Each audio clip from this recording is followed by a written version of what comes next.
वरून क्रिस्पी आणि आतमध्ये सॉफ्ट अशा ह्या पोह्याच्या टिक्की तयार केलेल्या आहेत। खूप छान अशा ह्या टिक्की तयार झालेल्या आहेत। नमस्कार मंडळी, मी किशोरीज किचन मराठीमध्ये तुम्हा सर्वांचं अगदी मनपूर्वक स्वागत आहे।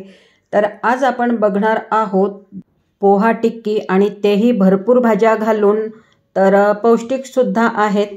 तर त्यासाठी मी इथे एक गाजर घेतलेला आहे, सोलून घेतला आणि रफली चॉप करून घेत आहे। तर गाजराचे मी असे मोठे मोठे तुकडे करून घेतलेले आहेत आणि आता मी स्वच्छ धुवून घेत आहे।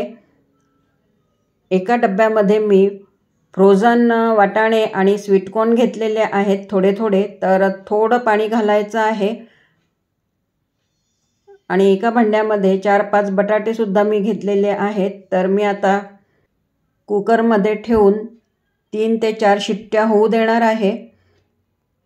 तर 3 ते 4 शिट्ट्यांमध्ये छान असे शिजले जातात, वाफवले जातात। 1 वाटी मी पोहे घेतले आहेत, जाड पोहे आहेत हे। तर 2-3 पाण्याने स्वच्छ धुवून घेतले आणि पाणी पूर्ण काढून घेतलेलं आहे। इथे मी 1 मोठा कांदा अगदी बारीक चिरून घेतलेला आहे, 2 हिरव्या मिरच्या, हिरव्या पातीचा कांदा आणि थोडी कोथिंबीर सुद्धा मी चिरून घेतली आहे। ब्रेड क्रम्स आहेत माझ्याकडे, तर हे ब्रेड क्रम्स मी घरीच तयार केलेले आहेत। आता एका भांड्यामध्ये मी स्लरी तयार करून घेत आहे। तर त्यासाठी 2 चम्मच कॉर्नफ्लॉवर घेतलेला आहे आणि 2 चम्मच मी गव्हाचं पीठ घेतलेलं आहे। गव्हाच्या पिठाऐवजी तुम्ही तांदळाचं पीठ किंवा मैदासुद्धा घेऊ शकता। तर पातळसर मी स्लरी पण तयार करून घेतलेली आहे। सर्व तयारी माझी इथे झालेली आहे। आता इथे एका मोठ्या भांड्यामध्ये मी हे भिजवून घेतलेले पोहे घेतले आहेत। त्यानंतर आता वाफवून घेतलेले गाजर, वाटाणे आणि स्वीटकॉर्न घालून घेतले आहेत। तर हे गाजर, वाटाणे आणि स्वीटकॉर्न मी थोडे स्मॅश करून घेतले आहेत स्मॅशरच्या मदतीने। ह्यामध्ये मी आता घालत आहे 2 उकडलेले बटाटे। तर उकडलेले बटाटे किसून घ्यायचे आहेत किसणीने, त्यामुळे एकदम छान बारीक होतात, त्याच्या गाठी वगैरे राहत नाही, त्यामुळे किसणीने किसून घ्यायचे आहेत बटाटे। तर मी 2 बटाटे घातले आहेत ह्यामध्ये।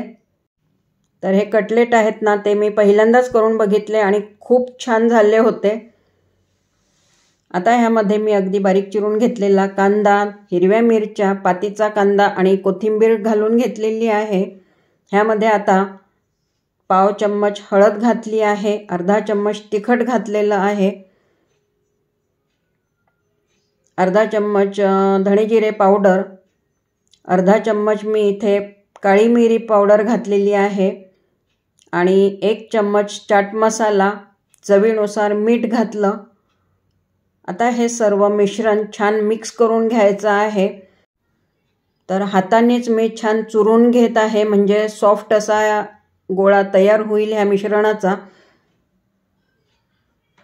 तर बघू शकता तुम्ही, खूप छान असा हा गोळा तयार झालेला आहे आणि हातानेच आपण हे मिश्रण छान मिक्स केल्यामुळे सर्व मसाले जे आहेत ते छान असे सगळ्या मिश्रणाला लागले जातात।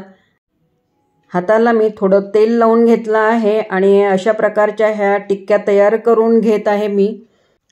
आणखीन 1-2 टिक्क्या मी तयार करून दाखवते, तर तुम्ही तुमच्या आवडीनुसार ह्याला शेप देऊ शकता।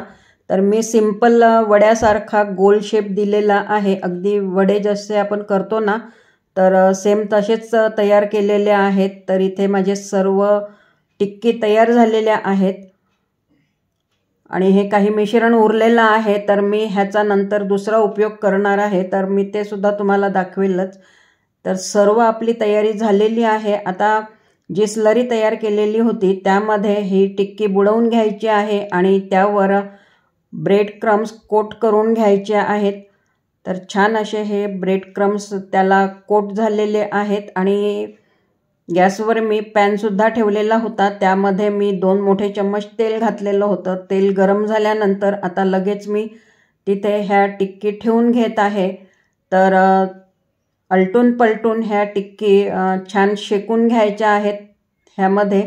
तर मी शॅलो फ्राय करत आहे, डीप फ्रायसुद्धा करू शकता तुम्ही, पण मी शॅलो फ्रायच करत आहे। खूप मस्त अशा ह्या वरून क्रिस्पी आणि आतून सॉफ्ट अशा ह्या टिक्की तयार झालेल्या होत्या आणि चवीला पण खूप छान तयार झालेल्या होत्या. तुम्हीसुद्धा नक्की करून बघा. नेहमी आपण कांदे पोहे किंवा बटाटे पोहे तयार करत असतो, पण कधीतरी त्याच पोह्यांपासनं अशा प्रकारचाही एखादा पदार्थ तयार करून बघावा. तर खूप छान अशा ह्या टिक्की तयार झालेल्या आहेत आणि ह्या टोमॅटो सॉससोबत खूप छान वाटतात खायला.